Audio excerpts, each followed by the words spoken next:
सहाफ़त अदब ऐं civil society सां लाॻापियल शख़्सियतुनि रोज़ानी अवामी आवाज़ जे डिप्टी एडिटर इमाम बख्श पीरज़ादो उर्फ़ भाऊ ज़ुल्फ़ पीरज़ादो जे सहाफ़ती सियासी ऐं अदबी कावशुनि ते खेसि भेटा पेश कंदे चयो आहे त ज़ुल्फ़ पीरज़ादो सिंधी सहाफ़त में बाक़ी बचियल प्रोफेशनल ईमानदार पढ़ियल लिखियल नस्ल जो हिकु वण हो जेको पंहिंजे मुसलसिल संजीदा सहाफ़ती किरदार जे करे नए नस्ल लाइ उत्साह जो ज़रियो हो। सहाफ़ी ज़ुल्फ़ पीरज़ादे जे ग़म खे क़ुवत में तब्दील करण जो वचन कंदे हुननि चयो त सचार सहाफ़िन जी खोट पैदा थींदी पई वञे। ज़ुल्फ़ पीरज़ादो इनक़लाबी जिदोजहद कंदड़ सियासी कारकुन ऐं सहाफ़ी रहियो। हुननि अहिड़नि ख़्यालनि जो इज़हार कराची प्रेस क्लब तरफ़ां संदसि याद में कोठायल ताज़ियती रेफरेंस खे ख़िताब कंदे कयो।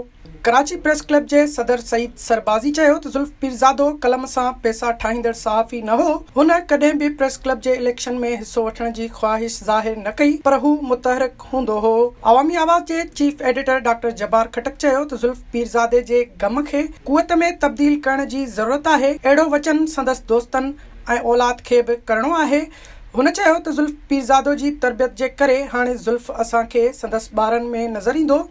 ज़ुल्फ़ जे दोस्तनि खे घुर्जे त हू बि ग़म खे ताक़त में तब्दील करण में किरदार अदा कनि।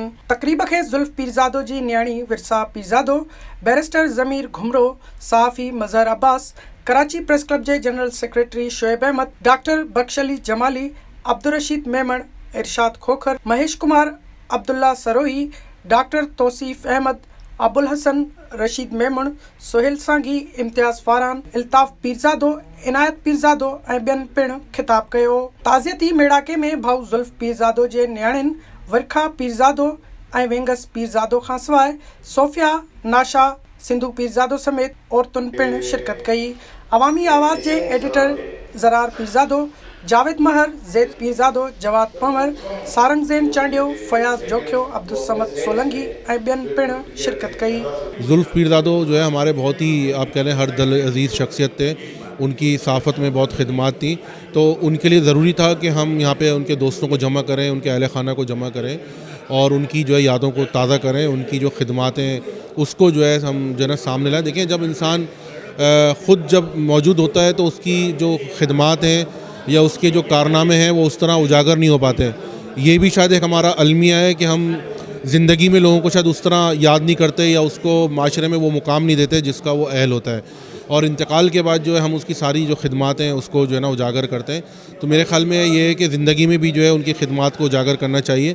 तो आज हमने जो है वो ज़ुल्फ़ पीरज़ादो की याद में ताज़ियती रेफरेंस रखा था। उसमें हमने उनके दोस्तों को, उनके अहबाब को, उनके अज़ीज़ व क़रीब को और सहाफ़ती दोस्तों को मदऊ किया था, जिन्होंने आके उनकी जो सहाफ़ती खिदमात हैं, जो उनकी जद्दोजहद है, जो सिविल सोसाइटी में उनकी जो खिदमात है उसको जो है उजागर किया है।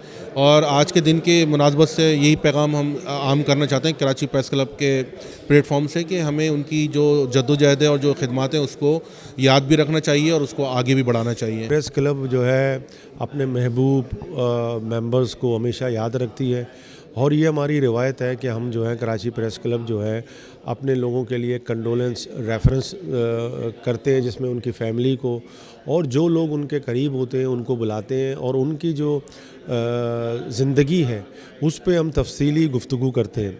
अच्छा, ज़ुल्फ़ी पीरज़ादो जो उनका असल नाम इमाम बख्श था, वो मैं समझता हूँ कि न सिर्फ हमारा तो एक कुलीग भी था, शामें हमारी उनके साथ गुज़रती थी, लेकिन बहैसियत एक इंसान के वो एक बहुत ही लिबरल, प्रोग्रेसिव और आवाम दोस्त आदमी था। उसने अपनी पूरी ज़िंदगी जो है गरीबों के लिए और ख़ासकर सिंध की धरती के हवाले से, सिंध के इश्यूज़ पे उसने हमेशा जो है काम किया है और उसने इंसानी हुकूक से लेकर और इस मुल्क के अंदर बल्कि सिंध धरती के हवाले से जो उसके जद्दोजहद है वो एक मिसाली जद्दोजहद है और मैं समझता हूँ कि वो सिंध का एक सपूत था। अहिड़ा घटि सहाफ़ी हूंदा आहिनि जेके सॼी ज़िंदगी पंहिंजी सहाफ़त खे ॾेई छॾनि। कमिटेड सहाफ़ी हुयो, हमेशह जॾहिं बि मिलंदो सुठे मिज़ाज सां ऐं हिकिड़े बहितरीनु अंदाज़ सां मिलंदो हुयो।